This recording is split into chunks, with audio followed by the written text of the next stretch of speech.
Opa galera, beleza? Aqui quem está falando com vocês é o Gustavo, em mais um vídeo no canal Cruzeiro News. Bom, no vídeo de hoje vamos falar assim, a respeito do Matheus Barbosa. Será que ele está tendo oportunidades assim no Atlético Goiano?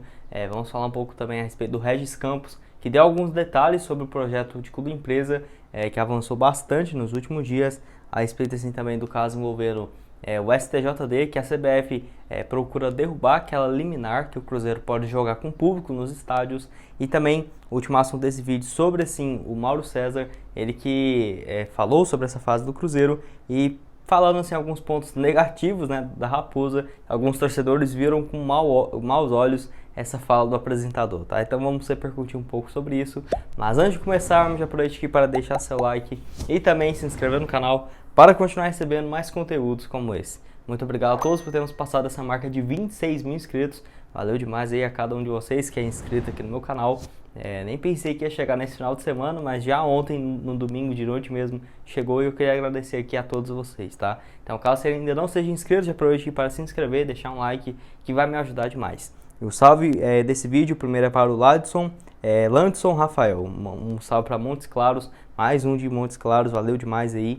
Obrigado por estar sempre me acompanhando. E o outro é para o Lucas Oliveira, pediu um salve, valeu aí, Lucas. Então, caso você queira aparecer aqui no vídeo de amanhã, que eu vou soltar 11h15 ou 11h30, já deixe seu comentário aqui embaixo, que quem sabe você não aparece aqui no canal. Bom, vamos começar falando sobre a CBF, que tenta assim, junto com o STJD, já mandou uns documentos para derrubar essa liminar que o Cruzeiro pode jogar assim com o público nos estádios, tá? Enfim, essa liminar obtida pelo Cruzeiro foi junto assim algumas semanas atrás, e que a CBF agora tenta derrubar, porque isso deu um problema gigantesco para a CBF, como eu já venho falando aqui para vocês. Não é à toa que os 19 clubes da Série B, só o Cruzeiro que não processou ele mesmo, né? Mas o resto foram contra essa volta do público, porque alguns estados podem, outros não, e o Cruzeiro conseguiu essa liminar, então a CBF nem tem muito o que fazer, e o Cruzeiro, chance zero assim, de ser punido, porque já tinha conseguido essa liminar, tá? Os clubes mais se voltaram contra, e era algo já de se esperar. A decisão de levar essa partida para outro estado, ou até mesmo outro município, ainda teria que ver, porque o Cruzeiro teria que ir no STJD para conseguir outra liminar, porque essa liminar só é válida para Belo Horizonte. E até o prefeito aqui de Belo Horizonte não tem interesse dessa volta do público, pelo menos pro lado do Cruzeiro, né? Mas enfim, eu acho isso muito difícil de acontecer, ainda mais porque o próximo jogo contra a Ponte Preta é só lá no dia 7 de setembro. O STJD ainda não deu uma resposta oficial e ainda nem tem programado de quando vai ser uma reunião. E aqui no Brasil já tudo que é de justiça já pode esperar que vai demorar bastante mesmo. E como é lá pro dia 7 de setembro, né, a próxima partida, eu acho bem difícil o Cruzeiro contar com o público no Mineirão, infelizmente. Próximos compromissos da Raposa diante o CRB fora de casa no domingo, e no outro final de semana enfrenta o Goiás também fora de casa. Duas equipes que estão na frente do Cruzeiro, e é até importante enfrentar adversários mais difíceis, porque aí o Cruzeiro ganhando desses times até diminui uma distância para a parte de cima da tabela, tá? Enfim, vocês é a favor ou é contra dessa volta do público? E também, se o Cruzeiro fosse jogar em outro estado, por exemplo, qual o estádio você gostaria de ver o Cruzeiro jogando? Deixa aqui a sua opinião, que eu quero saber, tá? Mais um assunto que eu queria falar com vocês é a respeito assim do Matheus Barbosa, jogador de 27 anos de idade, que deixou o Cruzeiro há um pouco mais do que 2 meses. E assim, será que ele está tendo oportunidades lá pelo Atlético Goiano? Lembrando que esse contrato que o Cruzeiro firmou com o Avaí, que qualquer outra equipe da Série A poderia tirar o Matheus Barbosa e ele sair a qualquer momento, que é um contrato ridículo, que eu já até falei aqui pra vocês, mas enfim, nem vem ao caso. Só contextualizando, o Matheus Barbosa jogou 27 partidas aqui pelo Cruzeiro, marcou 7 gols, e assim, foi pro Atlético Goiano, e por lá tem apenas 2 jogos e ainda não conseguiu uma sequência como titular. Eu acho que, pelo menos se eu fosse ele, mesmo não sendo cruzeirense, né, igual, hoje eu sou influenciado porque eu torço pro Cruzeiro, mas assim, eu ficaria no Cruzeiro porque tem muito mais representatividade do que o próprio Atlético Goiano, que está na Série A, faz uma boa campanha inclusive, mas por exemplo, se ele vai mal lá no Atlético Goiano, eu acho muito difícil ele arrumar outro time na Série A pro ano que vem, isso se não voltar e jogar um Paulistão, sei lá, numa equipe igual Ferroviária, Mirassol, e por lá ele for mal de novo também, é muito perigoso nem arrumar time no sequência da temporada. Isso porque o contrato dele também com o Avaí já se encerra no final do ano, então acho que foi um erro muito grande de ter deixado o Cruzeiro. que aqui eu acho que ele iria continuar assim como titular, tendo uma sequência muito boa, e quem sabe não poderia deixar o Cruzeiro para ir para outro clube ou continuar aqui no Cruzeiro também. Eu acho que não teria problema algum para a carreira do atleta, né? Mas enfim, cada um com as suas escolhas. Antes disso, ele tinha jogado pelo Cuiabá a temporada passada, também na Série B. Foram 30 partidas, 2 gols marcados e 2 assistências. Foi muito bem, chegou aqui no Cruzeiro sem muitas expectativas e saiu como... Ele era o artilheiro do time na temporada, né? Até buscar esse número depois, porque eu acho que o Marcelo Moreno ainda nem passou o número de gols dele esse ano, foram 6 gols só. Então o Matheus Barbosa ainda continua sendo o artilheiro do Cruzeiro nessa temporada, por incrível que pareça.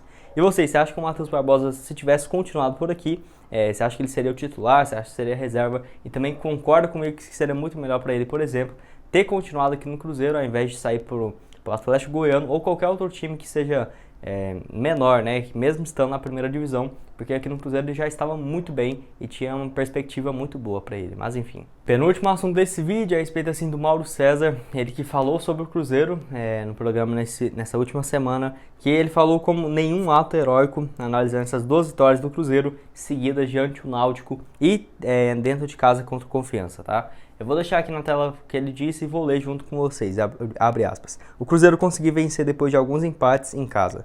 Acho um pouco cedo demais para falar em acesso. O Cruzeiro é o elenco mais caro da Série B do Campeonato Brasileiro, então qualquer coisa que se faça ali não é um ato heróico, muito pelo contrário. Os elencos adversários do Cruzeiro são bem mais modestos, fecha aspas. E assim, eu concordo com ele, não acho que foi algo pejorativo para o Cruzeiro ou algo do tipo. Não que ele está falando que o Cruzeiro ainda está ruim, mas por conta assim, do Cruzeiro tem uma folha salarial.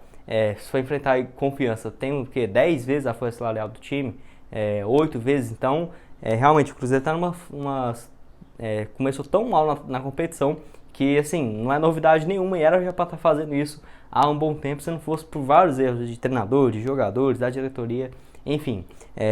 E também o Cruzeiro, que, como eu disse, como ele falou, né, também tem uma folha salarial gigantesca, ainda não se sabe o valor certo, mas no mínimo 3,8 milhões por mês, que é muito mais alto do que algumas equipes da Série A, valor bem próximo, por exemplo, do que o Atlético Paranaense, que está em 4º lugar, paga para os seus jogadores, tá? Então é ridículo, assim, se for pegar o Cruzeiro na tabela, mas pelo menos na questão de perspectiva, eu acho que o Cruzeiro vai melhorar sim, principalmente nesse segundo turno da competição, e tem tudo para brigar pelo menos para essa vaga no G4 até o final da competição, tá? O Mauro César, que antes, quando o Cruzeiro era bom, eu sempre gostei bastante dos comentários dele, é um cara que fala realmente o que quer, mas ele deixava o lado clubista dele, que ele torce pro Flamengo, claramente.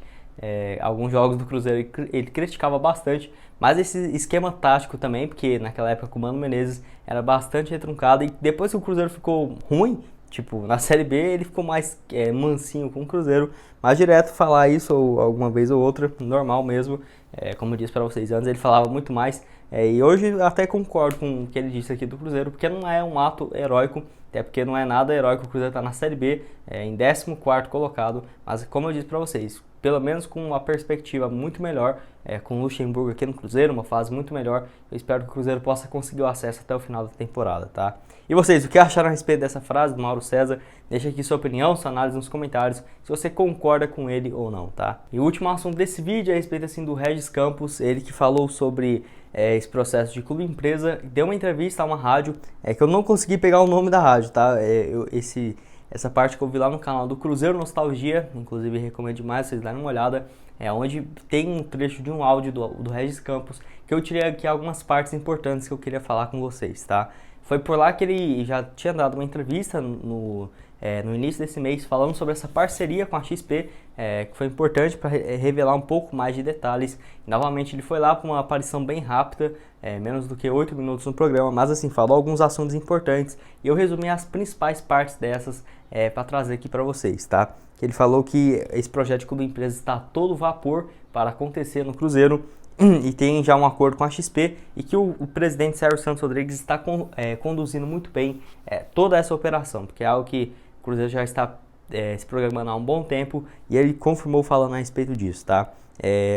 Falou ainda que o Cruzeiro já está fazendo, só falta fazer os ajustes para captação de recursos, que esse já é o próximo passo do clube empresa. Então, desde o dia 7 de agosto, o Cruzeiro já tinha definido essa como uma meta de estabelecer todos esses processos para a entrada de capital. Inclusive, essa criação do CNPJ da empresa, criar um nome, como já esse Carvalho já tinha trago anteriormente. Tem um Cruzeiro novo, um Cruzeiro velho, e a XP, por ter emprestado esse dinheiro para o Cruzeiro até o final da temporada, ainda não chegou aos cofres da Raposa, mas para isso acontecer, tem que agilizar bastante esse processo, inclusive fazer um CNPJ da Raposa para dar os passos a mais e não ficar enrolando, né? Até porque vai ser um valor bem alto, tá? Ele falou, como eu disse para vocês, que o Sérgio Rodrigues tem feito um bom trabalho, pelo menos nessa questão de clube-empresa ele está conduzindo muito bem, mas poderia ter o Pedro Lourenço como presidente do Cruzeiro e o Sérgio Rodrigues só para conduzir esse processo de clube-empresa, para abrindo um caminho que realmente ele foi muito bem nessa, tem que dar os créditos. Ele falou também sobre a importância do clube-empresa para alguns times no futebol brasileiro, como é no caso do Cruzeiro, porque com uma dívida quase de R$1 bilhão, é até difícil imaginar como que pagaria isso, principalmente com os juros bem altos, e uma dívida, né, na casa de R$1 bilhão não seria nada fácil. E como ele falou, tá com uma rapidez muito maior do que ele estava esperando, até do que eu estava imaginando mesmo, porque eu só estava nessa expectativa de virar clube-empresa lá para o meio do ano que vem, início de 2022, para o Cruzeiro virar uma sociedade anônima, mas pelo visto ainda nesse ano de 2021 vai ter várias novidades que eu vou tentar trazendo aqui ao máximo para vocês. Diz também sobre o Cruzeiro não ficar dependendo, né, falando sobre o Pedro Lourenço, que ajudou a pagar os salários, a XP, e que espera que, igual eu, né, também que ano que vem o Cruzeiro já caminhe com as próprias pernas, principalmente com esse projeto Clube Empresa bem mais caminhado e estabilizado, e espero que isso aconteça, tá? E você está otimista, está pessimista a respeito desse projeto de Clube Empresa? Acho que qual seria a melhor forma de captação desse projeto de Clube Empresa? Deixa aqui a sua opinião nos comentários, eu quero saber o que vocês estão achando disso, tá? Bom, esse foi o vídeo, espero que tenham gostado. Não esqueça de deixar seu like e também se inscrever aqui no canal. E aqui na tela final agora eu vou deixar 2 sugestões de vídeo para vocês, onde eu falo sobre um jogador do Flamengo, que assim, foi especulado no Cruzeiro, foi contratado como novo reforço do Flamengo. Também falo novo reforço de um rival do Cruzeiro, tá? Nesse vídeo aqui também falo sobre o Rony, que o Cruzeiro tem percentual, e falando sobre percentual, o valor que o Cruzeiro pode receber nas vendas do Ederson e do Maurício, ainda nessa janela de agosto lá na Europa, tá? Recomendo todos vocês darem uma olhada nesses vídeos. Muito obrigado a todos por terem assistido até aqui, e até mais, valeu!